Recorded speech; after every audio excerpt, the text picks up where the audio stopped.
Tervetuloa webinaariimme. Tänään meillä on aiheena, mitä tulee huomioida tilinpäätöksessä. Ja käydään tähän alkuun ihan muutama käytännön asia läpi. Olette siellä vain kuulolla, vaikka äänet olisikin koneessa päällä. Ja tuo GoToWebinarin ohjauspaneeli yleensä löytyy oikeasta reunasta. Sieltä löytyy tuommoinen chat ja questions-osio, minne voitte meille kysymyksiä kirjoittaa webinaarin aikana. Palaamme niihin sitten webinaarin jälkeen. Tänään meillä on webinaarin asiantuntijana Helina Leppäaho, meidän kirjanpitotiimin palvelupäällikkö. Tervetuloa mukaan, Helina. Kiitos. Ja minä olen Muodin Minna. Ja näytän tässä vähän teille meidän yrityksestä. Eli kuulumme Rauhala-yhtiöihin, eli Rauhala on meidän emoyritys. Ja meillä siellä Rauhalan sisällä on tuommoinen ohjelmistokumppani Softekki, joka erityisesti käyttöön ottaa sekä myi tällaisia palkka- ja taloushallinnon ohjelmistoja ja järjestää sitten niihin koulutuksia sekä asiakastukea. Myös toiminnanohjauksia ja työajan seurantaohjelmia on heillä. Sitten meillä on toinen tytäryritys Obsec Oy, joka vastaa noista tietoturva- ja tietohallinnon asioista. Ja sitten tosiaan ollaan me, Riima Yrityslaskenta, ja meiltä löytyy tilitoimistopalvelut.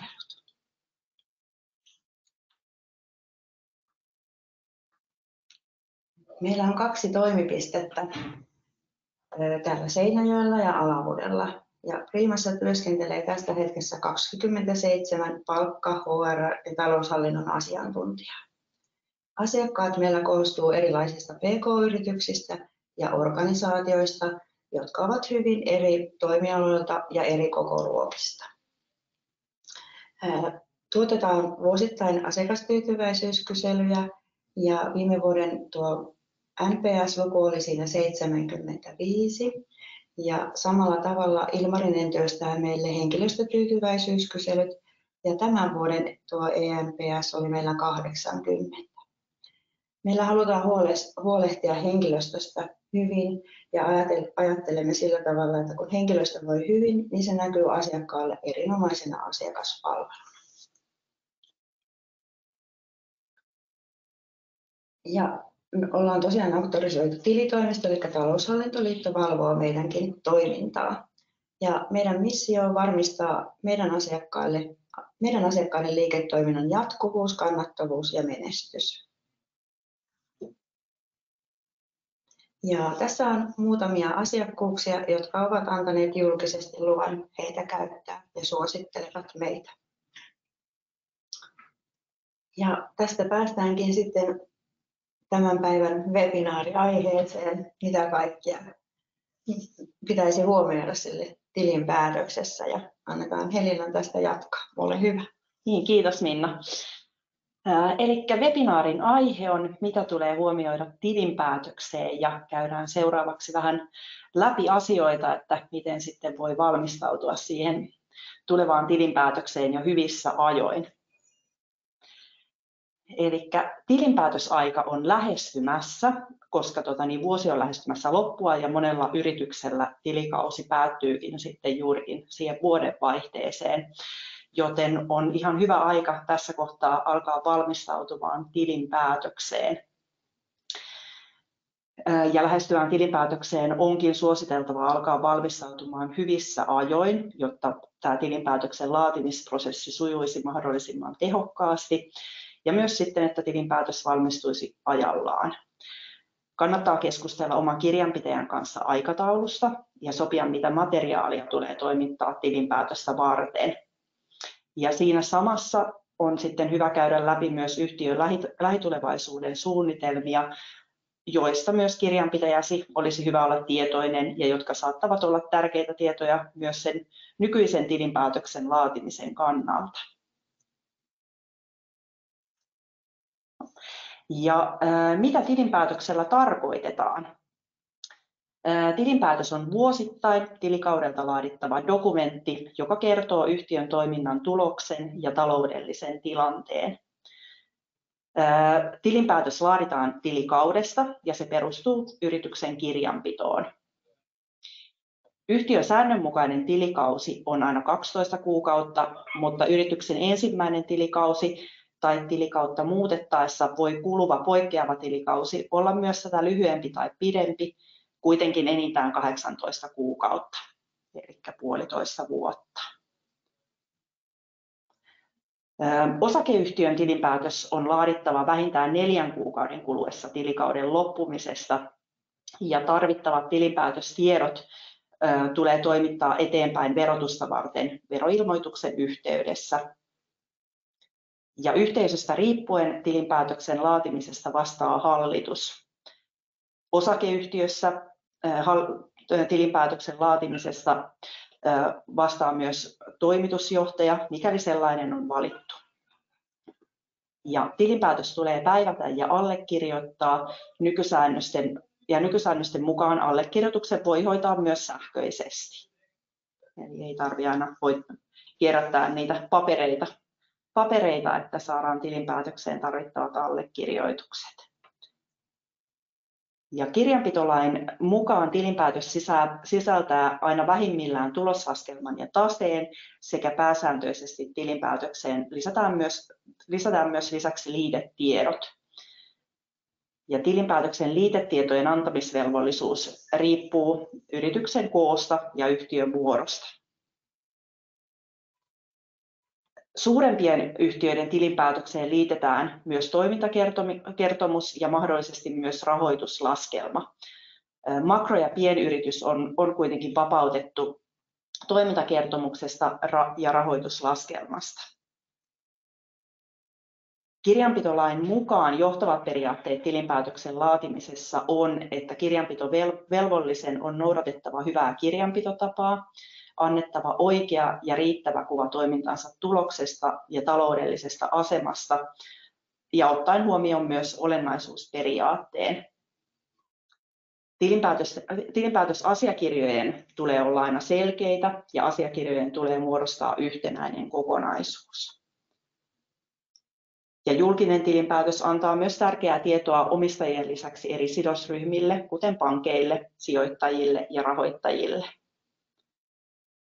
Tilinpäätöksen laatimiseen ja esitystapaan liittyy lukuisa joukko lakeja, asetuksia ja ohjeita riippuen yhteisöstä.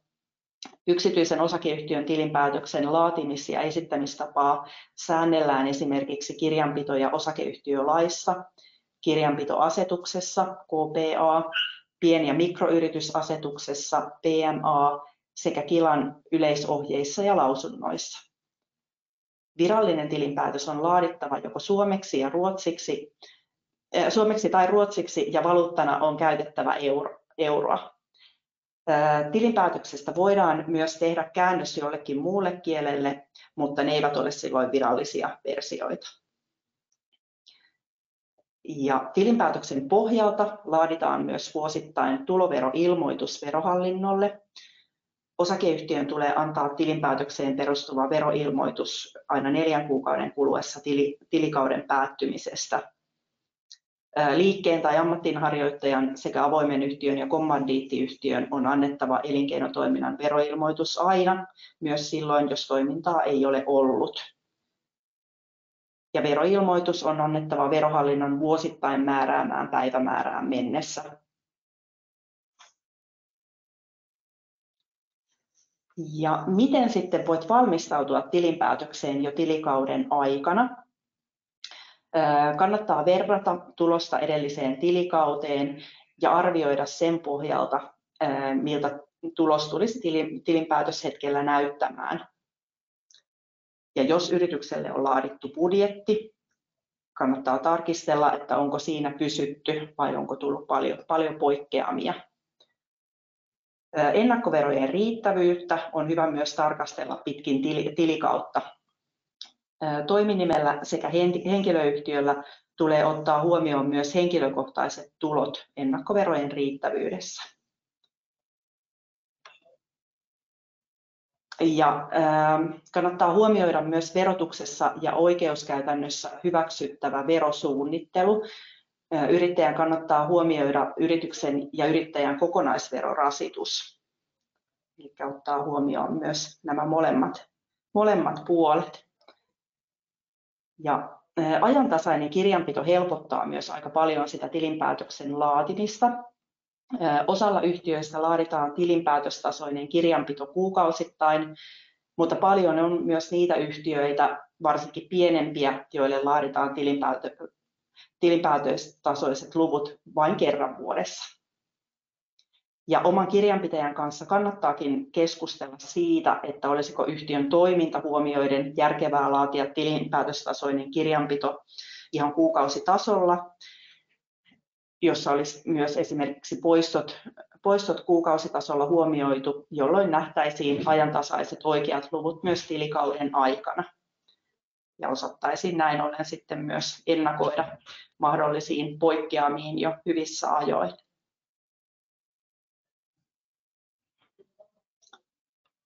Ja mitä tulisi huomioida verotukseen liittyen tilikauden lopun lähestyessä? Jos olet nostanut yhtiöstäsi osakaslainaa, eli lainannut rahaa yhtiöltä, niin kannattaa harkita, olisiko se syytä maksaa pois ennen vuodenvaihdetta, jotta välttyy veron maksulta. Koska jos osakaslainaa on vuodenvaihteessa jäljellä, niin osakaslaina verotetaan lainansaajan pääomatulona, josta vero tällä hetkellä 30%. Eli se huomioidaan sen verovuoden verotuksessa, jonka aikana laina on nostettu. Ja ennen tilikauden päättymistä on hyvä tarkistaa yhdessä kirjanpitäjän kanssa, onko yhtiö maksanut ennakkoveroja tarpeeksi.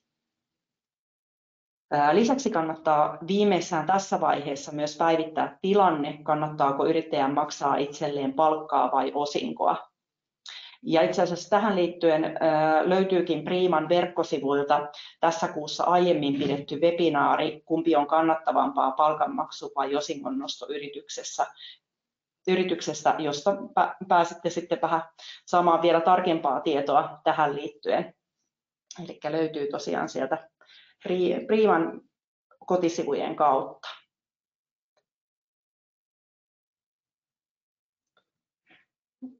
Ja miten voit valmistautua tilinpäätökseen heti tilikauden päätyttyä?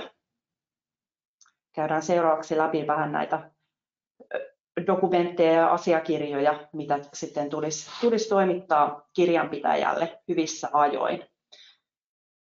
Eli ensimmäisenä puuttuvat dokumentit. Kannattaa varmistaa kirjanpitäjältä, että yhtiön kirjanpito on ajan tasalla ja että olet toimittanut kaikki tarvittavat dokumentit tilikauden aikana. Ja jos tosiaan toteat, siellä on mahdollisia puuttuvia tositteita vielä, niin ne kannattaa sitten pikimmiten toimittaa kirjanpitäjälle. Ja sitten saldotodistukset, vastuut ja vakuutukset, eli tilinpäätöksen laatimiseen tarvitaan pankkitilien, lainojen ja osamaksuvelkojen saldotodistukset, panttiluettelot ja tiedot taseen ulkopuolisista vastuista. Ja nämä tilinpäätösasiakirjat tulisi pyytää tilinpäätöspäivälle ja toimittaa kirjanpitäjälle. Ja tilikauden aikaiset yhtiökokouspöytäkirjat sekä hallituksen kokouspöytäkirjat tulisi myös toimittaa allekirjoitettuna kirjanpitäjälle.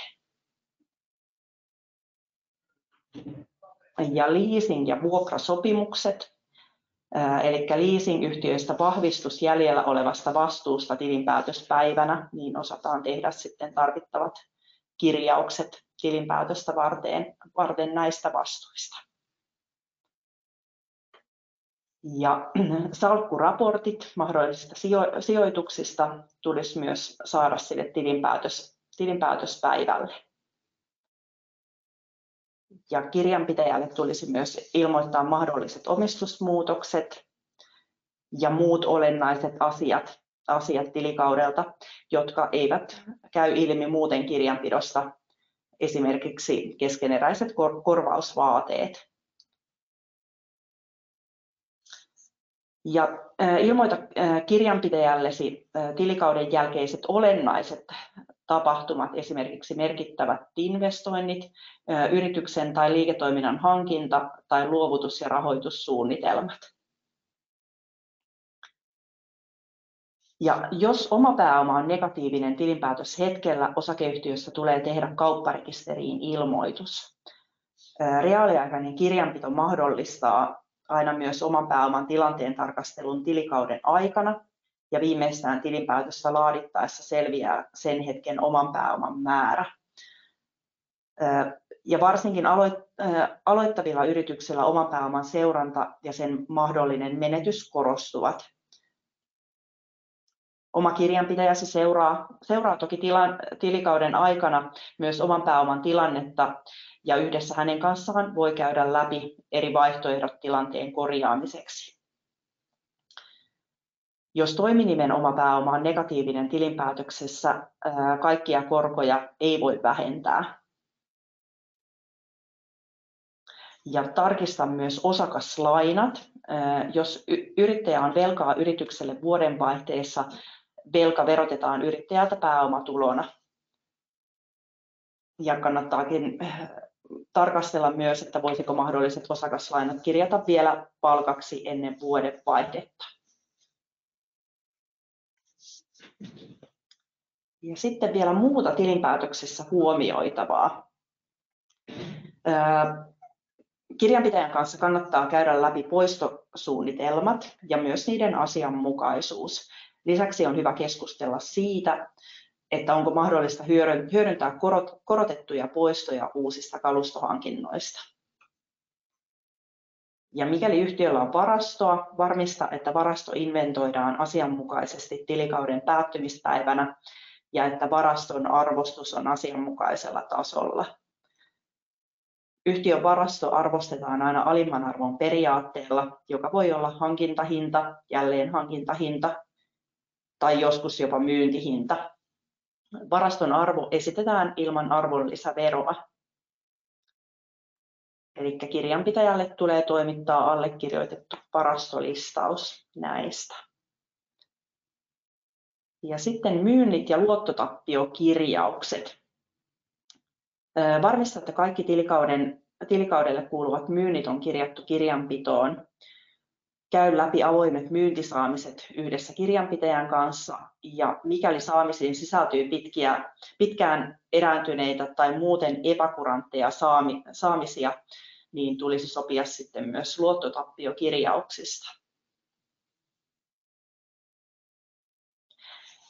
Ja menot tulisi jaksottaa aina oikealle tilikaudelle. Varsinkin tilikauden vaihteelle ajoittuvista kirjauksista löytyy usein jaksotettavaa. Yleisiä tällaisia jaksotettavia menoja ovat vuodeksi eteenpäin maksetut lisenssimaksut, vakuutusmaksut ja jälkikäteen veloitetut maksut. Jaksotuksissa noudatetaan olennaisuuden periaatetta, eli sellaisia menoja ei tarvitse jaksottaa, jotka eivät ole olennaisia. Raja on toki häilyvä, mutta esimerkiksi muutaman satasen kulu ei ole olennainen, jos liikevaihto on vaikkapa 100 000 euroa. Ja sähköisten kirjanpitojen lisääntyessä on tilikauden vaihteessa lisäksi hyvä huomioida ostolaskujen siirtäminen tai merkitseminen suoraan oikealle tilikaudelle, eli kulu sille tilikaudelle, jolle se kuuluu. Esimerkiksi monet vakuutusyhtiöt lähettää seuraavan vuoden laskut jo hyvissä ajoin edellisen vuoden aikana, ja etenkin jos laskun eräpäiväkin on uudella tilikaudella, voi laskun tositepäivän suoraan siirtää uudelle tilikaudelle. Näin kulut ja menot kohdistuu aina oikein. Avoimet ostovelat on hyvä käydä myös läpi ja tarkistaa, onko avoimia hyvityslaskuja tai erääntyneitä ostovelkoja. Lisäksi kannattaa huomioida, että mahdolliset vuosihyvitykset tulee kirjattua yhtiön tilinpäätökseen.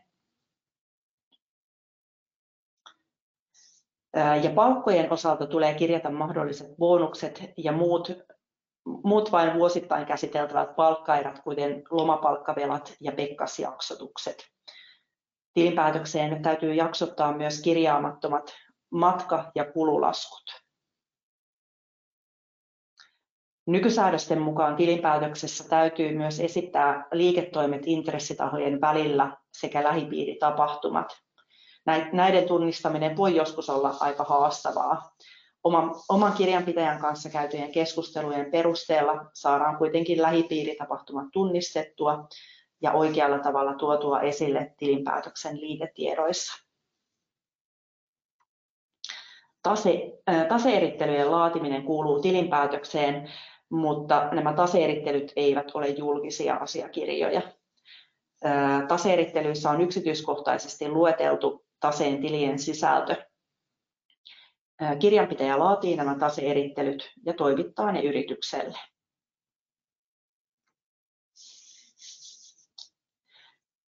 Ja kun tilinpäätös on sitten saatu valmiiksi, niin tulee tilintarkastuksen aika, mikäli tilintarkastusvelvollisuus koskee kyseessä olevaa yritystä. Tilintarkastus on osa yrityksen valvontajärjestelmää. Jos tilintarkastusrajat eivät ylity eikä yhtiöjärjestys myöskään edellytä tilintarkastajaa, voidaan tilintarkastus jättää myös tekemättä. Tilintarkastus voidaan jättää tekemättä, jos sekä päättyneellä että sitä välittömästi edeltäneellä tilikaudella on täyttynyt enintään yksi seuraavista edellytyksistä.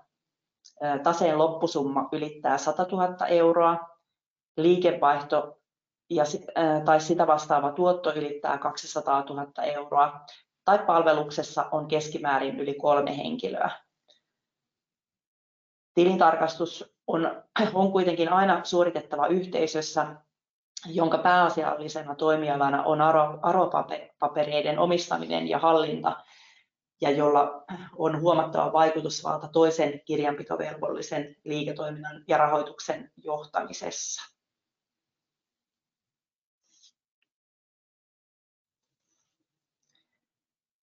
Ja tilinpäätöksen toimittaminen viranomaisille. Eli osakeyhtiöiden ja osuuskuntien tilinpäätökset ovat aina julkisia ja tilinpäätöstiedot tulee liittää veroilmoitukseen. Verohallinto toimittaa nämä tilinpäätöstiedot automaattisesti Patentti- ja rekisterihallitukselle, kunhan tilinpäätöstiedot on veroilmoituksessa nimetty oikein. Ja Verohallinto välittää asiakirjat PRH:lle 7 vuorokauden kuluttua siitä, kun Verohallinto on vastaanottanut asiakirjat. Ilmoita tilinpäätös kaupparekisteriin kuitenkin vasta siinä kohtaa, kun tilinpäätös on vahvistettu yhtiökokouksessa tai osuuskunnan kokouksessa. Tilinpäätös tulee ilmoittaa kaupparekisteriin 8 kuukauden kuluessa tilikauden päätyttyä. Ja henkilöyhtiön eli avoimen ja kommandiittiyhtiön osalta tilinpäätös on julkinen vain tietyissä tilanteissa. Eli jos vastuunalaisena yhtiömiehenä on osakeyhtiö, vastuunalaisena yhtiömiehenä on avoin tai kommandiittiyhtiö, jonka vastuunalainen yhtiömies on osakeyhtiö, tai sitten kun sekä päättyneellä että sitä välittömästi edeltäneellä tilikaudella on ylittynyt vähintään 2 seuraavista raja-arvoista. Liikevaihto on 12 miljoonaa euroa, taseen loppusumma on 6 miljoonaa euroa, tai palveluksessa on keskimäärin 50 henkilöä. Ja nämä edellä mainitut raja-arvot koskevat myös toiminimeä, eli tilinpäätös on julkinen, jos raja-arvoista 2 ylittyy päättyneellä tai sitä välittömästi edeltäneellä tilikaudella. No joo, ja kiitos minun osaltani mielenkiinnosta tätä webinaaria kohtaan, että tässä tuli nyt pähkinänkuoressa käytyä vähän näitä tilinpäätökseen liittyviä asioita läpi. Kiitos Helena. Ja meillä on tulossa uusia webinaareja vielä tässä joulukuun puolella, eli onko yrityksesi valmis vastuullisuushaasteeseen? Ei koske vielä tänä päivänä suoranaisesti yrityksiä, mutta sitten taas liitännäisesti kyllä. Eli tiistai 3. päivä kello 10 on siihen webinaari ja sitten ensi vuoden HR-asiat, tosiaan 25 vuoden, niin se on keskiviikko 11. päivä kello 10. Niin tuolta meidän sivuilta www.riimalaskenta.fi löytyy se tapahtumat-osio, niin sieltä löytyy suorat linkit, niin käykää katsomassa sieltä ja osallistukaa mukaan, jos asia on teille ajankohtainen. Ja kiitos mielenkiinnosta ja oikein hyvää työpäivän jatkoa kaikille.